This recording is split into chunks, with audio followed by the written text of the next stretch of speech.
Welcome to Ear Biscuits. I'm Link. And I'm Rhett. This week at the round table of dim lighting, we're actually doing a podcast. I heard, but I did hear. We did a podcast last week. Well, I did a little more of it than you did. I heard. I didn't listen. I don't listen. I'm not an ear biscuiteer. I just make the ear biscuit. Well, it comes out of our mouth and goes into our ears. We listen to it like through these headphones while we're doing it. But don't listen to it later. Once in a lifetime experience so far for me was an ear biscuit happening, and I wasn't present for it. I heard lots of good positive things about your performance. I don't know what you said, what you did, but I heard good things about it. So congratulations on that. I've heard positive feedback. I appreciate that. I was just reading a few hours ago that they know a few Mythical beasts said they know what it would be like to have a podcast with just me, and they would be okay with that. How many minutes did you go? How many minutes did you go? It kind of faded off to where I forgot they were there, and I was just talking to myself, like I do around the house. We're talking single digit minutes? Yeah, it might have ended up, between the ad read and then at the very end, which kind of trailed off, I'd say about 30 minutes. No way. No. I don't know, like 8 minutes. Okay, so you know what an 8-minute podcast with Just Link would be like. Which maybe I don't know. Are you threatened? That could be what the future's all about. Are you threatened? Or you know what? I could walk out of this one early. I got things I could do. I got litigation I could try to sidestep. Yeah, but you drove me here, so. That's true. Yeah, so you'd have to figure out a ride home. I do want to hear about the update because you really left us hanging. Like you literally ditched us in the middle of. That was great. That was great production. Ear biscuit. Great production was to leave you guys hanging, and you had to come back and hear the rest of the story. Lots of unanswered questions, so I do want to get into that. We have not taken the time to fully process our vacations that we had separately. Mm-hmm. And we need to do that as friends and for you, Ear Biscuiteer, you need the update on how our vacations went. We each had an entire week apart from each other over the Thanksgiving week, a few weeks back. And you went to Hawaii and I went to Mexico. Mm-hmm. And we haven't fully downloaded that. So we'll do that. I wanna get into all that. And because the operative question is, who made the right choice? Because last year we both went to Hawaii together. And the question was, did we make the right choice together? And we did, we made a good, we can get into that. Yeah, we'll talk about that in a second. But let's see, so where did we leave off with the litigation? I was leaving to go meet with my neighbor. Your neighbor, and even as you were going out, like the details of how you were meeting started to stress me out. You were meeting at a public place in order to smooth over your relationship so that he would not litigate. No, that wasn't, my motivation in meeting was to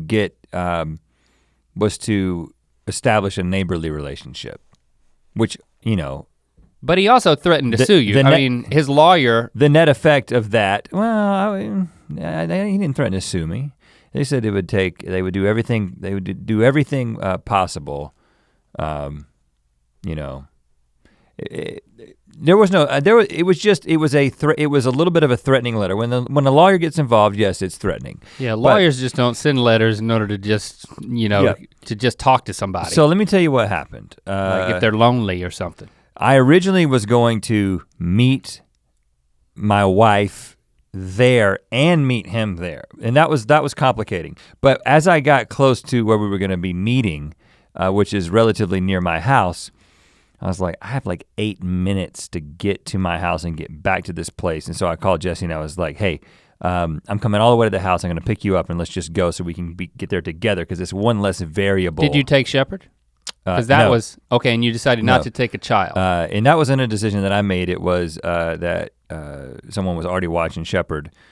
Your neighbor? Had been watching, one of the ladies who watches our kids from time to time was watching him already, and so she just kept watching him. You didn't say like, hey Shepherd, why don't you stay at home and just start throwing garden refuse into our neighbor's yard while we're meeting with someone? That would have been counterproductive.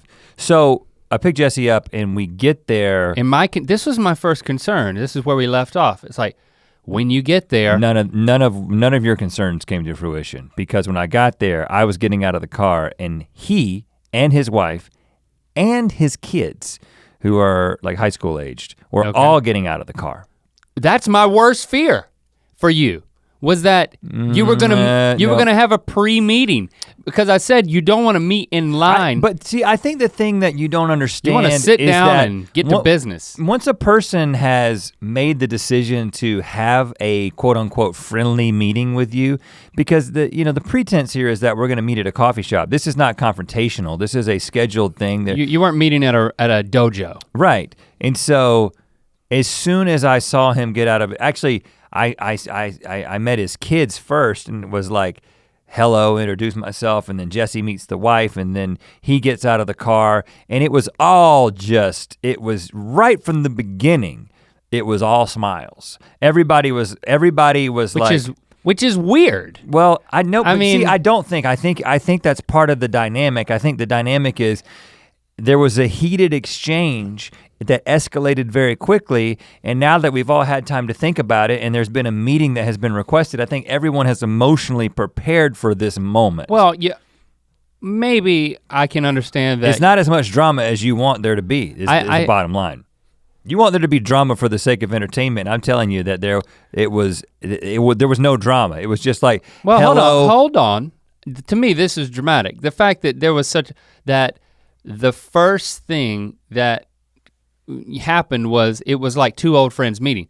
So I give credit to your letter for having a disarming element. I mean, because the last thing you heard from him was that he was on the spectrum of happiness and unhappiness. He was leaning towards the latter. I mean, so to show up and, be, hey, we're friends is a little premature. That's the point of the meeting. But I guess your letter was so disarming. I'm not saying that we're friends. I'm just saying that it is not unusual for two people who are negotiating something that is even heated to, once they set a time, think about two world leaders, right? Think about two world leaders whose countries are fighting, but they agree to a meeting. Do you walk into the meeting with guns ablazing? No, give me an example of that happening. It doesn't happen. When they meet and there's pleasantries. Well, the meetings begin with pleasantries, and this was no different. Unless this is the second meeting and the first one was guns blazing from the moment that But that wasn't a meeting, that was an altercation. There's a difference. Yeah, it was. It was an unplanned altercation. This was a planned meeting. So this was a summit of sorts. In your analogy, I'm a little surprised, because it was two countries who were in like a battle, a war. Let's say a skirmish. But there's one country, you were a skirmish. Me, who does not feel that this is a skirmish or a battle. One country that feels that this is just a misunderstanding and we will soon get to peace. We will return to peace. So you're telling me that you got in line together? Well, not only that, there was a scramble for who was going to pay for all the beverages. I got my credit card out, he's got his cash out. He actually beat me to it. We were both trying to pay for each other. That's how friendly it was right from the get-go. I think you guys are both overcompensating. No. You're missing. Again, I expected all this. I knew that he was gonna wanna pay and I was gonna wanna pay. I went in knowing that this is how most humans behave. But he really got his cash in there, because the cash, I don't know, dollars are bigger than credit cards. I don't know what it was. There was also, a couple of interesting things happened. So you knew at this point that the tree was staying there, nothing was changing. You were like, all right, this is over before it even started. I knew that the day that I was sitting there arguing with him that this was gonna be the outcome. I mean, honestly, I did. I just didn't know how I was gonna get there. Did you know you're gonna get a free tea out of it? No, that was an unexpected thing. That's nice. Couple of things to if you've been following this story that are interesting to note. I wonder if it'll come down your chimney. First thing on Christmas is Eve. that they had no idea. This was me just being egotistical, because they had absolutely no idea who I was. Kids had no idea, wife had no idea, he had no idea. So the whole thing that he said about you think you're a special person or whatever was just me reading into the fact that I'm somewhat well known on the internet. Who's the bad guy now? And so that was just me being a jerk. And assuming things. It's like one of those. It's like when somebody comes up and says, "Excuse me," and I think, "Oh, well, you want a picture with me, right?" And really, they just want like borrow, a pencil or something. This is a plot twist in the whole story. I think what we're all experiencing right now is that He was the good guy all along. Well, okay, well let me keep telling the story. Now the second piece of information is that the person, the barista, if you will, it's not exactly a coffee shop, but we'll call her a barista because we ordered tea and coffees. She was a fan. So that was a bit awkward. Oh, cause he's paying for you and asking for a selfie? She's like, I love the show, can I get a picture with you? Which this is completely out, he didn't know how to take this, right? Because he thought that she wanted a picture with him at first. He was like, what picture, what? And then really? Yeah, it was like, that was an awkward situation, but of course I was nice, I took the picture. And then you're like, get my neighbor in here. We're good friends. So then his kids actually stayed in the car. They were there because they had to be taken to tutoring or something like that. So what it was me and Jesse and then him and his wife sitting across from each other. And the way that they actually sat down at a 4-person table, they sat across from each other, which then meant that I sat next to him and my wife sat next to his wife. So already it was just like men on one side, women. We weren't even, there was no confrontational posturing. You understand what I'm saying? You were shoulder to shoulder with the guy? There was no battle line drawn. I was sitting next to him, actually touched him several times during the conversation. Like reached out and touched him or grazed him? Like this, like a shoulder touch, you know. Seriously? Totally serious. That's how it got. I can't believe you because I can't picture, I've never seen you. You've never seen me in peacemaking mode. You grabbed his. I didn't grab it, I just touched him gently like this. You rested your hand on his shoulder? Yeah. If I was there, I would have just felt horrible for you. You've never seen me work like this before. Yeah, this is a different mode. This is like waking up from anesthesia, Rhett, or something. Now, but let me, I don't want this to get too long because I want to talk about our vacations. Let me just, basically, what ended up happening was— How long did you talk to him before you even got to fighting? We spent 5 to 7 minutes just catching up and finding out where their kids went to school, where our kids went to school, and how long they'd been at the house and that kind of thing. Like you were just meeting neighbors for the first time. I feel threatened in our level of friendship now. It's like, is he gonna replace me? No, that's probably not gonna happen. But very quickly, we did get to the issue at hand, and how was that transition made? I started it. I said, listen, I'm glad you guys are willing to get together and talk to us. And I think we basically just got this whole thing, this whole relationship started off on the wrong foot. Is that when you touched your shoulder? I don't know, not at that moment. That's too early. I waited about 15 minutes in before the touching started. Well, when that happens, tell me. And then I said, first of all, I want to apologize again about the situation with the not the tree in question, but the tree that started the bush. You know, he called it bush, called it a tree, what have you. I think he probably considers it a tree. I'm sorry about the limbs that were cut without asking, and then the placement of the refuse in your yard without asking, although it was temporary in my mind the entire time. You led with an apology, and then he powerful. He countered with an apology, and he's like, you know, I'm sorry about the way I reacted. This is paraphrasing. I'm sorry about the way I reacted. You caught me at a bad time. I was just sitting down there looking at the refuse in the yard, getting mad about it, and then you walked right down the driveway, and it was just like, you stepped right in it. Perfect storm, and I apologize for the things that I said. And you were getting in like a black SUV, which might be misconstrued as a limo. Yeah, it was. And that's why he's like— It was a pretentious thing. I get it. It was a little pretentious, yeah. That's why it seemed like a special person, I guess. It was just a black SUV. But then he did go on to inform me that— so you both apologized. Great move, by the way. Truthfully, from a legal standpoint, if now that there's a tree in his yard that I planted and there's lighting and sprinklers that are going to the tree, it could be, I could have a legal case. I don't know exactly, even though my dad teaches this subject, property, or did it at one point. It might be eminent domain or something like that. I don't know what it is, but basically, if you're treating a portion of someone else's yard as your yard for a certain amount of time and no one says anything about it, it could be the case that now that's basically your yard. And so he's like, I don't want there to be any permitting. I don't want the boundaries between our yards to be construed. If I try to sell the house, you try to sell the house or whatever. So what I would like is a letter from you that says that you are giving me the tree. Giving me the tree, the giving tree. Shel Silverstein. Hold on, are you telling me that okay, and then you said what?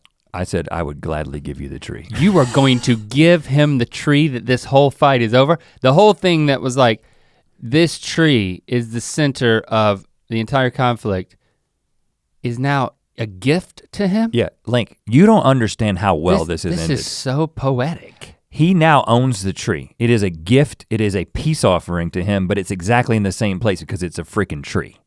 And I have gifted him the tree legally. I've also stated. You should say, I'd like to give it to you by chopping it down and throwing it across your driveway and I have in the next 24 hours. I have also stated in this letter that the lighting and the sprinklers are temporary and can be removed at his discretion, and that it does not constitute a construance of the current property boundary. So you've written the letter and already sent it? Yeah. And you use the word words construance? Like that. I don't think I use that word because I'm not sure it's a word. I just made it up on the spot now, but I did use the word constitute. Wow. I think I said constitute a departure from the currently legally established boundaries between our properties. Boundaries, blurred lines. Did you, that's ironic. The song Blurred Lines. I'm familiar with it. Was the subject of a long and aggressive litigation. And that's not what's happening. So yeah, I wrote that letter just a couple of days after our meeting. I sent it through his lawyer to him. You could have just hung it on his tree. Nope, completely legal. I wanted to like be an completely ornament. legal. And now what has happened here is that everyone's happy. I have gifted, I've never given anyone a tree.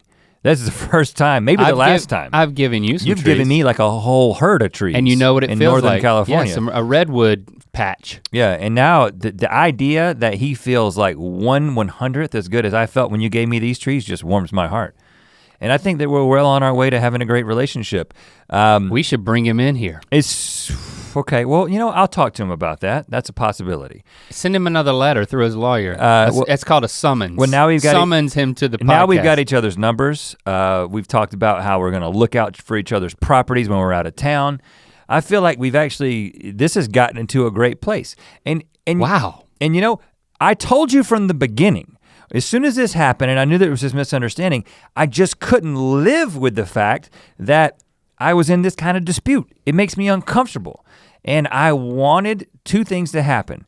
A, I wanted to not have to do anything about that tree other than potentially give it to him, which I didn't even know was an option. And two, I wanted to be able to have a neighborly relationship, and that's where we're at. That's where we're at today. And three, you wanted to make some good, clean podcast entertainment. Yeah, of course, this whole thing is just a big made up story just for your guys' entertainment. No, it's not. At what point did you touch his shoulder?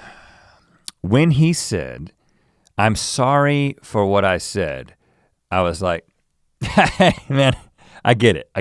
Oh, it was more fingertippy? Yeah, it's like this. Was it grabby? I get it. It wasn't grabby, it was just like, hey, you don't even have to apologize. I totally get it, we've all been there. But your shoulders, you could have put your arm around him?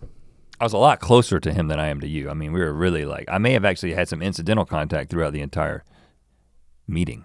Oh wow, like thigh to thigh situation? Sure there was knee to knee, I'm sure there was. Oh wow, wow. Unintentional.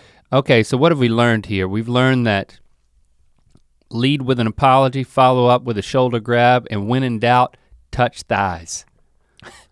No, consensually. Scratch that last part. That was not anything that I did. And there was no thigh touching. Knee touching. And it was knee to knee, which is different than hand to knee.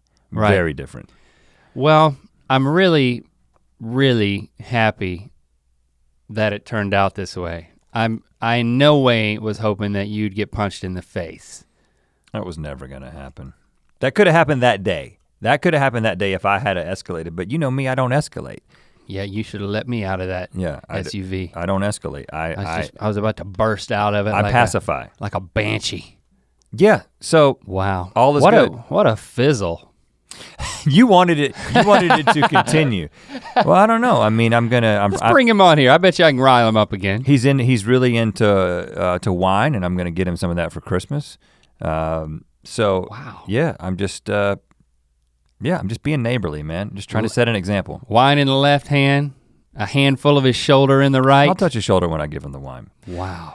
Okay, but speaking of shoulders, I've touched your shoulder a few times, and I've really enjoyed the softness, not only of your shoulder muscle, but just of the wonderful new Good Mythical morning. Is taut. The Good Mythical morning sweater, which I was just telling you before we started this. I wouldn't call it a sweater. Hey, Truth in advertising, mythical.store, get yourself a Good Mythical sweatshirt. It's one of my favorite pieces of merch that we've ever released because I think it's just an incredibly tasteful design. If you're just listening to my sweatshirt right now, you can probably tell that it's very silent. I don't even know what color I would call that. It's not quite blue, not quite, what is that? It's not quite teal. It's like, it's a light blue, but it's got a little bit of, it's just beautiful. Check it out, guys, mythical.store, support entertainment and rep your boys. Rep your boys. Rep your boys. Last Thanksgiving, I'm not talking about a few weeks ago, I'm talking about a year and a few weeks ago. 2016. We went on vacation to Kauai. That's in Hawaii. Had never been to Hawaii. And we took our families and we all went to Hawaii. Had a great time. It rained quite a bit. Had a great time. It rained a lot. And the whole time we were there, you were up in arms about the rain. I mean, because it's like, that can really define. My wife was, and that translated to me. But to your credit, I mean, even while we were there, you were like, I don't want to make this mistake again. This time next year, we're gonna be on vacation again. And I appreciate the fact that I didn't have to lift a finger or a thought, because you were like, well, this is not, it's not sunny, it's not hot enough. Thanksgiving night, we went to like the big luau with like the Hawaiian pig. We're eating all of that stuff, and then it's time for the show. And then I go to the bathroom, this is outdoors. And so I went in to go to the bathroom, I come back out, and I thought that there was an emergency. People were running every which way. Tsunami. And I realized it was a downpour, and by the time I got back to the family, nobody was there. And people were like handing out ponchos. It was a cataclysmic downpour. Yeah. And soaked to the bone was our Thanksgiving night. Got a refund. On the show, but not on the food, which we ate. So then you're like thinking, are the other islands better if we would have gone there? You know, and we kind of knew that Kauai was the rainiest of all the islands, like one of the rainiest places on earth. However, I will say that the south side, which they call the dry side of Kauai, typically does not have a lot of rain in November, but it did last year. And that kind of made our vacation soggy. You know, we're like zip lining and doing some stuff with with everybody. And here comes another downpour, and it's frigid. Yeah, it's cold rain. Cold rain. And so in the aftermath of that, Rhett's like, man, we should go to Mexico. Mm-hmm. You are not gonna get rained on in Puerto Vallarta or Tulum or what's the other place? Well, really the West Coast. Cabo. I don't know much about the East Coast, but you're definitely not the West Coast in November. Get rained on in Thanksgiving. And I'm like, you're right, I'm gonna do that. And then we start figuring out where we're gonna go. And we decided that we're gonna have separate vacations. Well, you decided that. Yeah. So I will say that. So before you throw me under the bus for I'm not throwing you. For how I did the switcheroo at the last minute, which I believe I can explain. But the next point, the point I was ready. We're going to Mexico. I was ready for a dual family vacation again. You picked out a resort for all of us in Mexico. We were ready. And then I was like, I think we should just, vacation separately this year. Which it's fine with me too. I'm fine either way. Yeah, I'm a peacemaker. I give trees to people. That's what I do. I know your feelings weren't hurt by that, but I think we know each other long enough to know that like me and Christy too, we're like sensitive to our space, and we are of the families. We are much more opinionated, and I will own that. So like. Where you're judging things like the weather, and is this the vacation that you hoped it would be for everybody? We are also assessing lots of things, and it's not worth getting into because it's mostly just things that like assessing I'm a things. picky eater. I'm picky about a lot of things. This is true. And you know, in no way should I would hope that you guys would take it personally. I think the big clincher for me was since that point we hadn't had any family vacation time, and like as a Neal family, and that's something that mattered to us at that moment. Plus, I anticipated how much time we were gonna be spending together even over weekends. That's true. With the tour. So I'm like, I think that I will want to be separate from Rhett, and I think that he's gonna want to be separate from me, even if you wouldn't say it.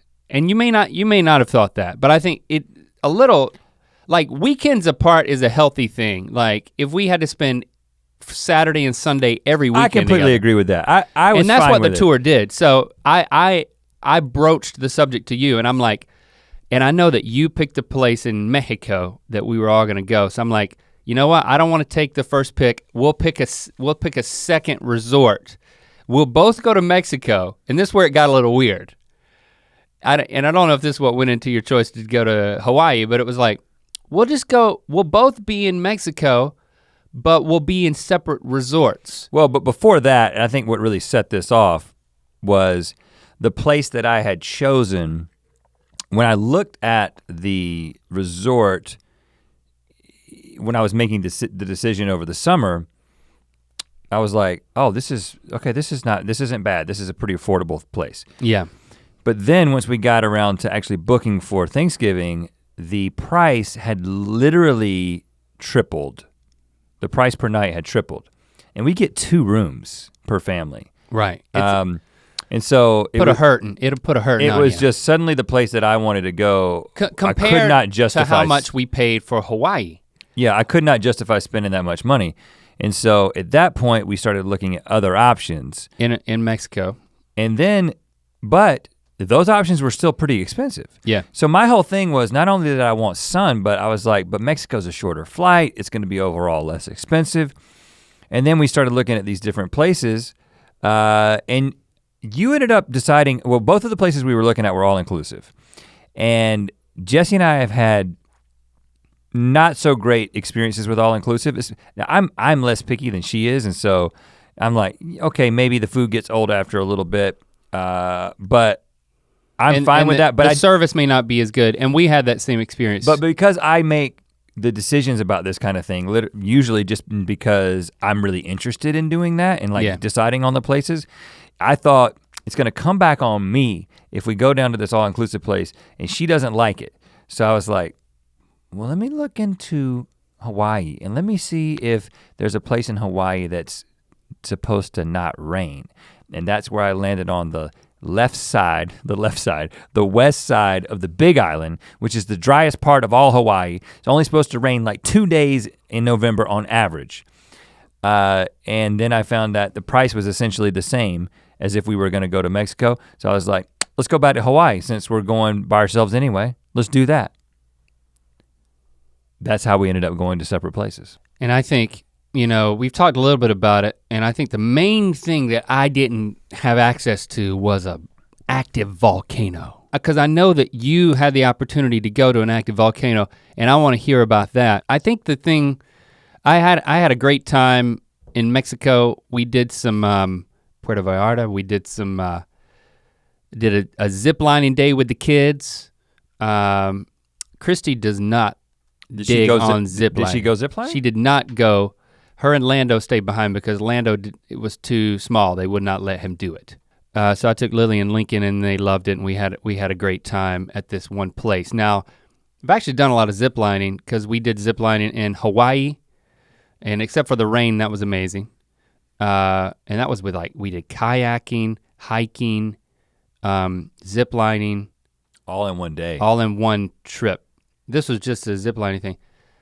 I'll tell you, the most amazing zip lining I've ever done was in Northern California in the canopy of the redwood forest. They had built these. When did you do that? That was 2 summers ago when we went to Santa Cruz as a family. So there's a place outside of Santa Cruz where you can zip line in the treetops, and it looks like the Ewok village. Looks like indoor Ewok town. think is what it's called. So this zip lining was not as great as that. That is the best zip lining. You can't top it. But we still had a great time. We did another day where it was like some snorkeling and we took a boat trip and we had a lot of fun, but I looked everywhere for an active volcano. They don't have those there. Did not find one. And then I had a couple of very negative experiences at this resort. Really? Yeah, and how was the food though? I'm gonna tell you about it now because what I think your experience with the volcano, there might have been some, I don't know, I really wanna hear how it went. So I'd like to get this negativity out of the way very quickly because I'm not gonna leave like a TripAdvisor. This is my version of a TripAdvisor. You don't lead the reviews, you take what you don't give. I really needed to, but I can't justify taking the time to write a review. I take but I don't give. The food was great. It really, it was surprisingly great. Like you can get food by the pool, which was really good. Mm-hmm. And that's a great experience when you're like by the pool and you can order food and drinks and you're just hanging out. But the food is not normally fabulous. And it was surprisingly fabulous. And then the restaurants. Multiple different kinds of restaurants, right? Yeah, the restaurants were really good too. So, and that's why we chose this place because it was reviewed very highly, but the thing they did not say was that over the first 3 days, they are going to try everything in their power to get you to go to a timeshare presentation seminar meeting. And I knew, having never done it, I knew, and we talked to some other families there that had done it before at other places, and they'll say it's 30 minutes, and then they'll say, we'll give you all these discounts for zip line and all this different stuff, 40% off. All you gotta do is eat breakfast with one of our representatives, and then they'll take you on a 30-minute tour of the place that they want you to buy a condo in like a timeshare capacity. And the fact is, it ends up lasting a couple of hours. But you didn't go. And I did not go, but by the end of it, because I talked to some other people there at the resort, by the end of it, you've got fathers and mothers almost ripping their hair out to try to get out of this situation without having to be pressured into buying something. And it makes me more angry than, it's not, I can think of things that would make me more angry, but it makes me livid. We'd go to breakfast. How do they come up? They come up to you just out of the blue? When we check in, they're like, and if you want 40%, well, at the airport, even before I left the airport, a representative came up and tried to trick me into saying that they were the ones who were gonna take me to the hotel, and then for 20 minutes, I ended up talking to the guy. Even though I knew it could happen and I was trying to bypass it, I still talked to the guy for 20 minutes about all the stuff that I could do, the zip line and all that stuff. And then, oh, and by the way, I can give you a discount. All you gotta do is meet me in the morning at your hotel for a presentation. And I'm like, no. And he's like, well, I'll give you this discount. I was like, no, I want to pay full price. I do not, no matter what this is what I said, no matter what you tell me, I am going to say no right now.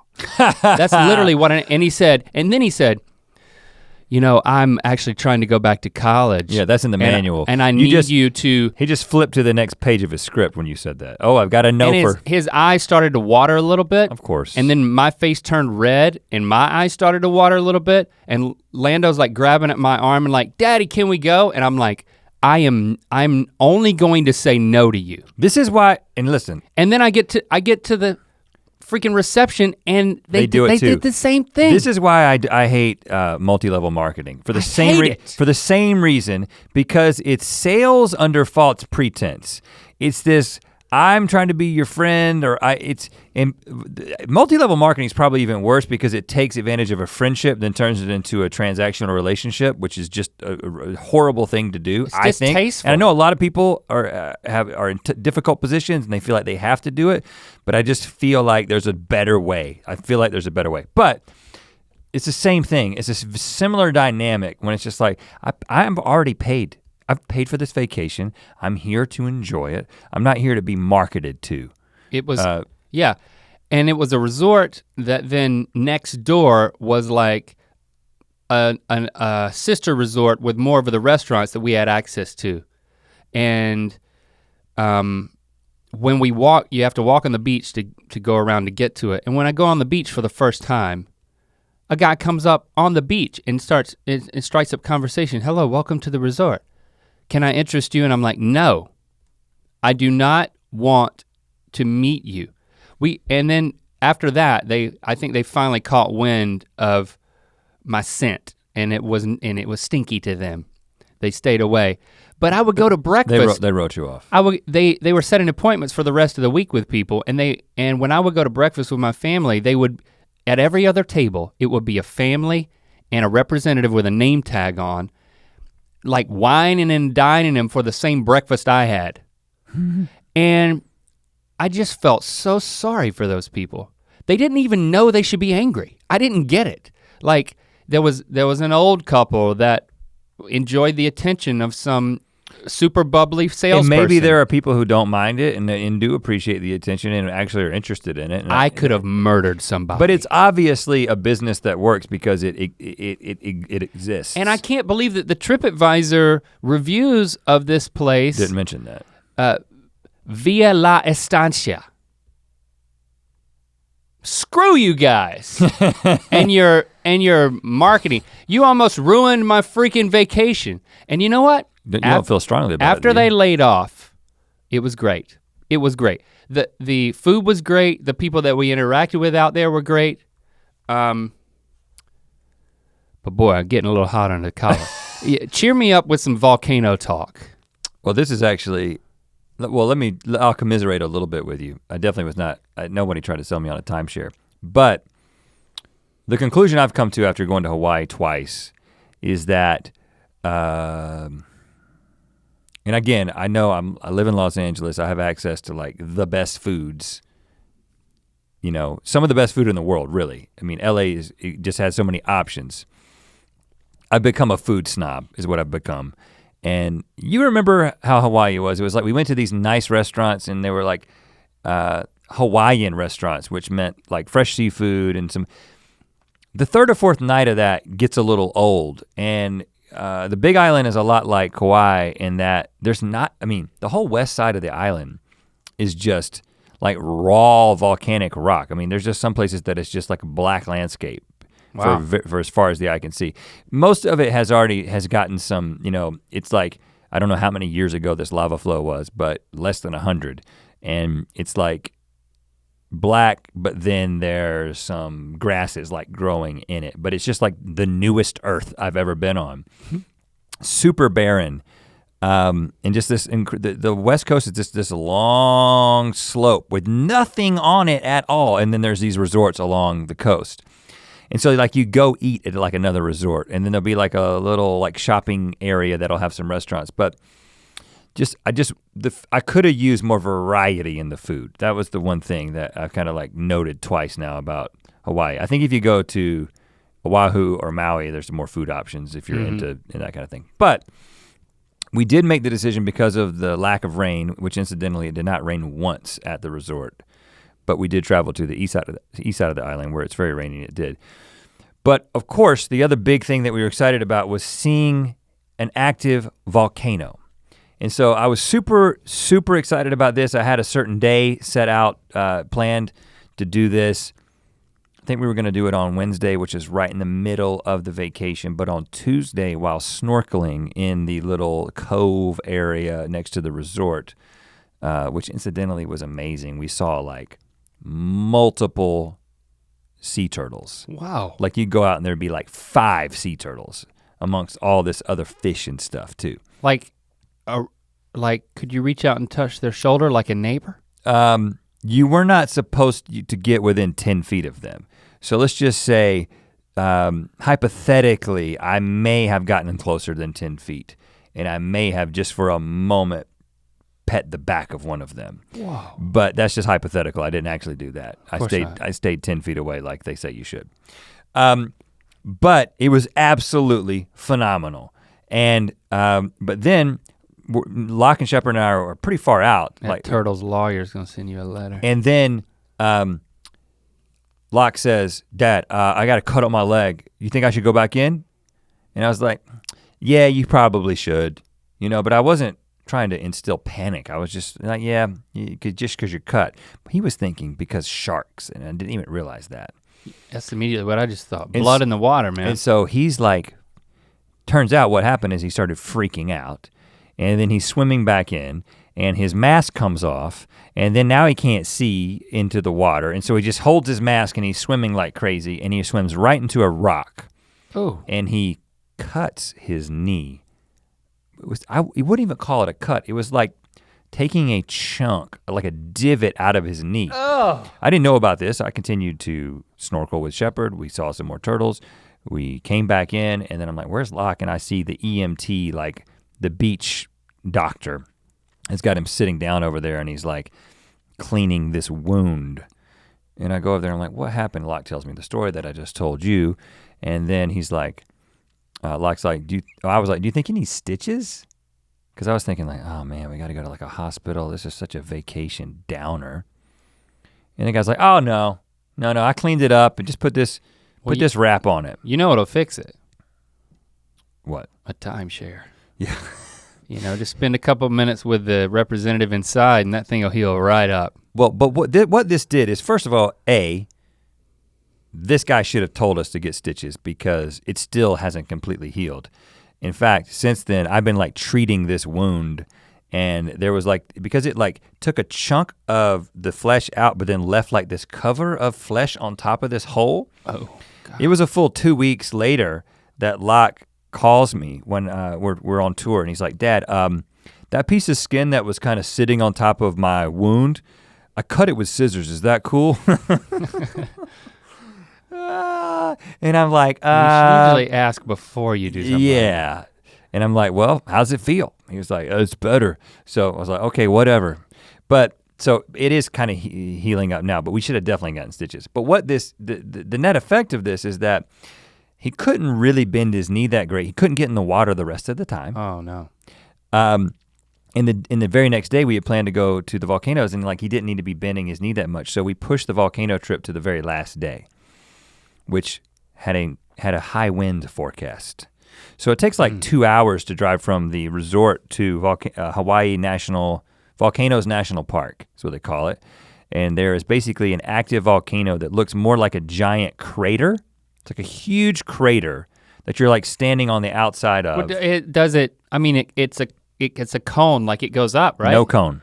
Oh, it feels flat? I think it's like collapsed or something. Okay. But basically you go up to this and it feels like this giant crater that's completely flat, and then in the middle of the giant crater, like somebody literally like came and took like a cookie cutter and just like took some earth out. But or kind of like Locke's knee, huh? And then well, it wasn't that clean. In the middle of that giant crater, there's another giant cookie cutter circle, and that's filled with lava. Now, you cannot see the lava. You can see the glow of the lava at night, but the lava level fluctuates. And sometimes it'll be, 100 feet from the surface, and sometimes it'll be like 2,000 feet below or whatever. It just goes up and down. But at this point, it was well below, so you could see it at night. So I had planned this whole thing out. And this is not, is that you getting to it, or is that people describing it to you? You can stand on the edge of the exterior crater, but you cannot go out into the other crater. It's against the law because there's some noxious fumes that are coming out of there, and it can incapacitate you. And so for a while now, you haven't been able to get next to the volcano unless you're like a trained scientist with the proper equipment. Okay. But my whole plan was we're gonna go up there. There's a lot of really cool stuff to see in the park, like lava tubes and steam vents, and you take this road all the way down to the beach, and you see like places where this lava flow happened in this year, and right next to this forest, all these cool features. But when I asked the person first of all, couple of shout outs I'm gonna give that tie into this story.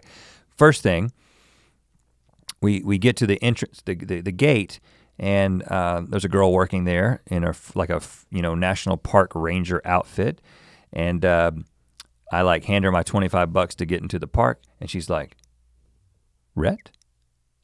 I'm like, yes. She's like, I listen to Ear Biscuits. It's the first thing she said. She didn't say, I love GMM. She didn't say, I like Buddy System. She said, I listen to Ear Biscuits, and I wish I could remember her name. I was kind of shocked when she told me, and of course I was in a line of cars, so I didn't have time to process it. But shout out to the girl who let me in the gate of the Hawaii Volcanoes National Park, and thanks for being an Ear Biscuiteer. But the Ear Biscuits— She give you your 25 back? No, she didn't. No discounts. I didn't expect it. Well, it's the government. And they got to do it right. But the Ear Biscuits shout outs are going to continue. So I go to the main area, the visitor center. Because this usually doesn't happen. I mean, Right, yeah. Go to the visitor center and I wait in this line and these people— I mean, nobody's listening right now. That's right. It's just me and you. Yeah, and that girl from the park. Yeah. And it's a shame we don't know her name because she's the only one listening. No, there's at least two. So then I go to, I get in line because I wanted to talk to them about the possibility of seeing the lava flow. And I'd met a guy at the hotel who basically said, oh no, you can't see the lava flow with small kids. It's like an 8-mile hike and stuff like that. It changes from time to time, but right now it's like a huge hike. You're not gonna actually be able to see live lava. So forget that. But you were like, maybe. No, I sweet talk someone. I had resigned myself to this. Okay. I wait in the line. I hear the woman basically, this park ranger confirm that, and she's like, now in order to see the lava flow, it's going to be an 8 to 12 mile round trip hike. What? And I'm like, well, dang, I wasn't even planning on being here all day. So I heard her say that to somebody else. So I was just like, okay, guys, we're not gonna be able to see the lava. We're gonna stay here. We're gonna see all this cool stuff in the park, and then at night we're gonna stay and we're gonna like see the lava from a distance. It'll be cool. But we go to the first like cool stop, which is these steam vents, which you kind of get next to the crater, and then there's like these places right there on the side of the road, and there's just steam coming up. And I'm standing there, the wind is incredible. The wind is like blowing like crazy, like blowing you over almost. And then this park ranger kind of walks up behind us and he's like, Rhett? What? And I'm like, hey man. He comes up and he says, I listen to Ear Biscuits. Ear I'm Biscuits not kidding. again? I'm not making this up. Another park ranger who listens to Ear Biscuits. They're just eating up Ear Biscuits left and right at Hawaii Volcanoes National Park, man. That's what they do there. They must be on the move and they like to listen to things. And I said, the girl at the front gate said that. You don't want to, but you can't watch GMM because you might walk into a steam vent. You gotta be listening to or things. a volcano. And you just gotta listen and I do be remember vigilant. I do remember this guy's name because I talked to him for a while. His name was Pono, and shout out to Pono because Pono, you changed my life, man. I'm about to tell you how you changed my life because how did Pono change your life? Because he said timeshare? Please tell me he sold me a timeshare. Yes, exactly. How'd you know that's where I was gonna go? Screw you, Pono! So Pono said, lay off! No, I said, after I talked to him a while about the fact that he listens to Ear Biscuits. And did the other person introduce him to? No, I said the girl at the front gate listens to Ear Biscuits too, and he didn't say like, yeah, she's the one who told me. I think it was just like, the look on his face was like, we all listen to Ear Biscuits. I mean, he didn't explain himself. Well, dang. So I there's a big staff there. So then I'm like, he's like, so you guys just get here? I was like, yeah, we literally just came through the gate. This is our first stop. We're gonna be here all day. I really wanted to see the lava flow, but yeah, I heard it's a real long hike. He says, oh, no. You can see the lava flow. Oh. And then he's like, gonna get in his helicopter. He said, they tend to discourage that at the visitor center because it is, it's not actually inside the park and it's a little bit of a trek to get there, but you can definitely see it. He says what you gotta do is you gotta go out of the park, you gotta drive for an hour. Oh. And you go drive all the way out of the park and then down to this little town, back down to the coast, and then you drive along the coast until the road stops because lava has taken over the road. What? And there will be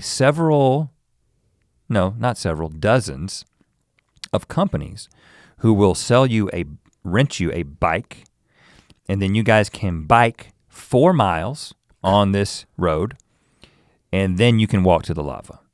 He was like, it'll take you half an hour. Once you take you an hour to get down there, rent the bikes, you can get a tandem bike to put your youngest son on there, and then you can just ride your bikes right up to this place, and then you'll hike on the lava for between half an hour and an hour, and you'll find some people looking at lava. It'll be great. You should be there approximately 4 o'clock. It'll be perfect. Well, he kind of made it sound like an Iron Man competition, but you said yes. I said, yes, absolutely, enthusiastically. We Yeah. stuck around the park for a little bit more. That's some sweet insider info. Yeah, to see a couple of the other things. He's like, you definitely should see the lava tube and you should go down the, so we did a couple of those things and then we get in the car, we drive down there, we get to the place where you get the bikes, we get the bikes. First of all, they actually have a shuttle that can take you like 2 miles. But I was like, no, we're McLaughlins, we're gonna do this. Let's ride the frickin' bikes. It's just flat. I put Shepard on the back of this tandem bike. It's one of those things where it's not a 2-man bike, it's a normal bike that then has this other like just wheel and handlebars, kind of seat, handlebars and wheel and pedals. Behind it. Half bike that kind of like is behind it, which made it kind of like I was a donkey pulling a load. Were you, so what, if you said lava came over the road and that's where you parked and got the bike, were you riding a bike on lava? Yeah. What? Really? They basically have like a bike path? It is a road. But as far as the eye can see, it's just raw, black, volcanic rock. That's all it is. Raw, black, volcanic rock. Nothing growing, too fresh for that. Nothing growing.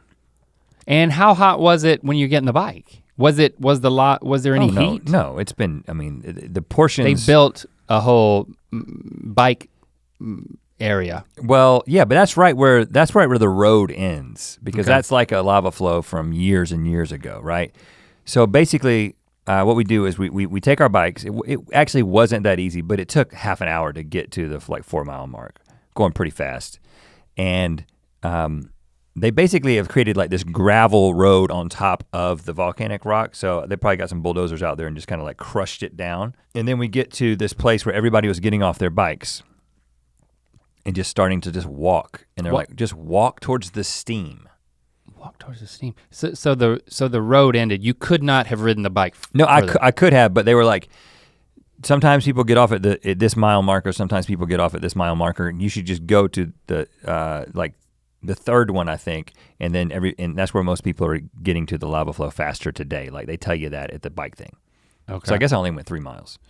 So then we just start walking, and it's just walking over this just black rock that almost like crumbles. Some of it like crumbles under your foot, and then some of it's really, really hard. And it just looks like a bunch of rock just kind of just, and then just harden up because that's exactly what happened. Now, fart, harden. A lot of this lava is like flowing kind of underneath the ground, but then kind of coming up to the surface in a couple of places. And then historically, it's just going into the ocean, you know, basically creating the island. Mm-hmm. And so that's when you can see those like dramatic pictures of like lava flowing into the ocean and the steam and that kind of thing. Like you have to take like either a helicopter or like a boat to see that. And that wasn't happening the day that I was there. They were like, but it's a surface flow, you'll be able to see lava. We hiked for what felt like it had to be an hour. Oh. Shepard fell one time. I mean, my family, I'm surprised we survived because my wife and I got in so many arguments because I wanted to get to the freaking lava flow before the sun went down so I could see it in daylight and at sundown.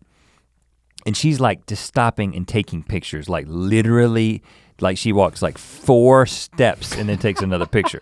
And I'm like, it's just the same thing over and over again. You've got the picture. You're like saying that. So we're mad at each other. She's way, way behind me. She's just like, go on then, just go on.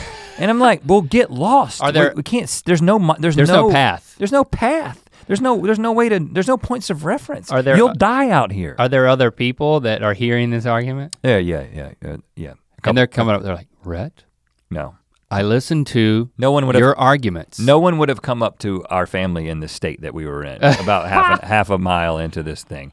So then, an hour of hiking, arguing about pictures. And then Shepard is like, all of a sudden Shepard falls, and then I go over to him, he's bleeding in like 17 places because it's this volcanic rock.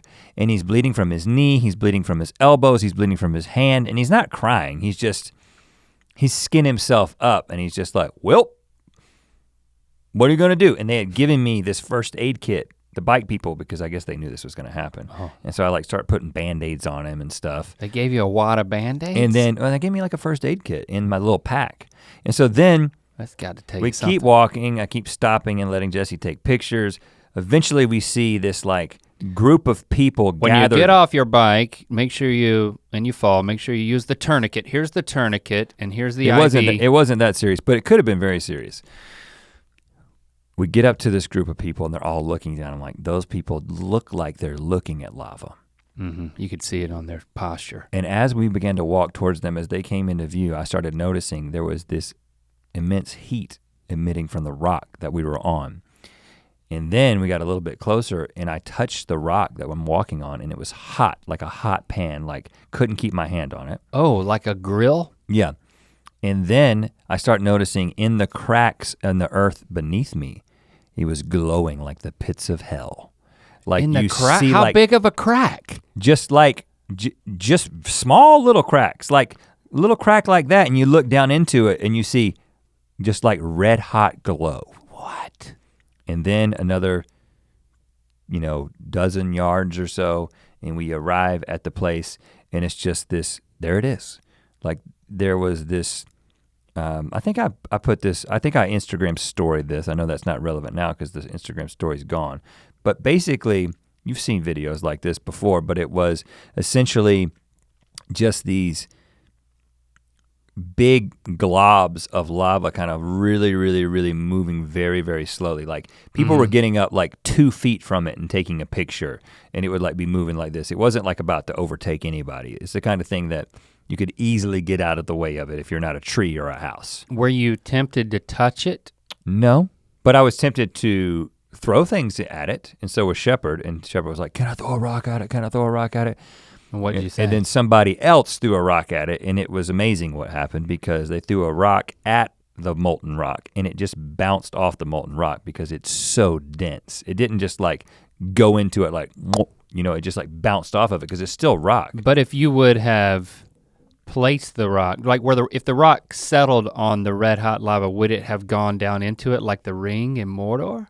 I don't think so. I honestly don't think so. I honestly think that if you ran fast enough, your foot would catch on fire, but your foot would not sink into it because the density of this rock is so much more than you. You know what I'm saying? You float on top of lava because the rock is so dense. Did you think about peeing on it? I would have if there was not a large gathering of people. So you not only thought about it, you knew you would have done it. Oh yeah, I definitely would have done it.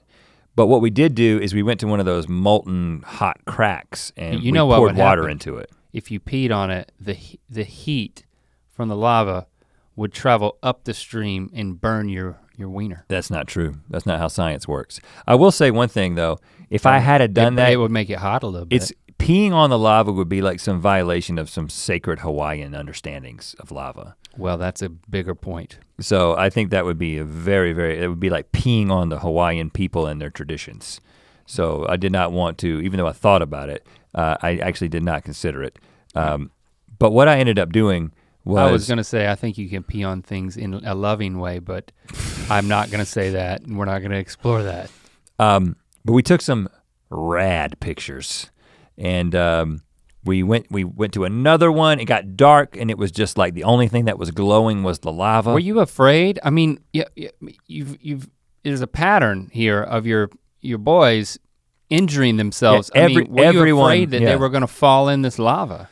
Well, Jesse's taking pictures. A lot of people saw the pictures that I posted and Jesse posted, and there was lots of comments like, "Did you guys have a guide? Because that's really dangerous." And I was like, didn't think about that. But you had Band-Aids. I honestly think that, especially once it got dark, even before it got dark, it's very, very easy to see where the lava is. And again, it's molten rock. It's not like an eggshell that's hardened on top, and then if you step on the wrong place, you're gonna go through the ice all of a sudden and burn yourself. I know ice is a bad analogy, but you know what I'm saying? It's not like an egg with this hot yolk underneath it. That's not what's happening at all.